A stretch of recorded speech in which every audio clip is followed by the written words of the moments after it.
January 15th, 1947. A young mother is walking through a vacant lot in Los Angeles. She stops, her eyes lock on something pale, almost porcelain. It's a body, naked, severed in half, arms raised, legs spread. The face is frozen in a smile that doesn't belong to the dead. The press will call her the Black Dahlia, but her name was Elizabeth Short. Elizabeth Short was born on July 29th, 1924 in Hyde Park, Massachusetts.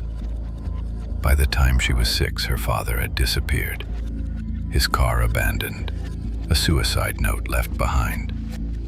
But years later, she'd learn he wasn't dead. He had simply left. Elizabeth bounced between homes. She suffered from bronchitis and was given special permission to spend winters in Florida to ease her lungs. In 1943, she moved to California, living in Santa Barbara, before being arrested for underage drinking. She worked as a waitress, stayed with friends, dated men, some in uniform, some with power. But despite the image created later, there's no proof she was a prostitute, a starlet, or a femme fatale. She was a young woman, drifting between dreams and dead ends. Just before 11 a.m., in a vacant lot on South Norden Avenue in Leimert Park, a local woman, Betty Bersinger, was walking with her 3-year-old daughter. She thought she saw a broken mannequin in the grass, but as she stepped closer, she realized it was the naked body of a woman, cut in half at the waist.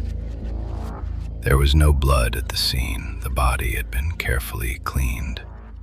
The mouth had been slashed from ear to ear. Her upper and lower halves were positioned deliberately. Arms above the head, legs spread. Police quickly arrived, and so did reporters. Within hours, the press had given her a name, the Black Dahlia. Her fingerprints, sent via sound photo to the FBI, identified her as 22-year-old Elizabeth Short. The Los Angeles Police Department launched one of the largest investigations in its history.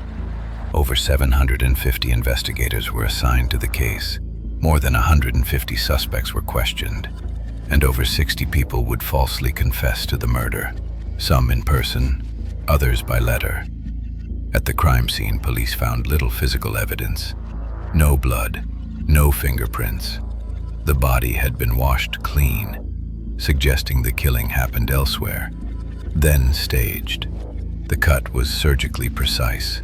Her torso had been severed between the second and third lumbar vertebrae, something only a person with medical or anatomical training would know how to do. Her intestines were tucked neatly under her buttocks.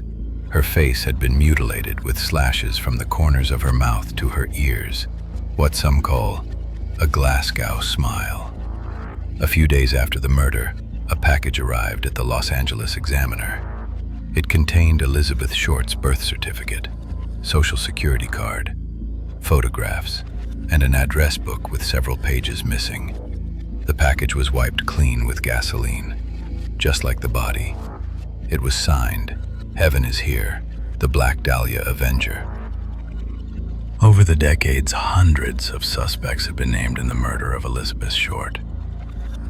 But 3 names continue to rise to the top of the list.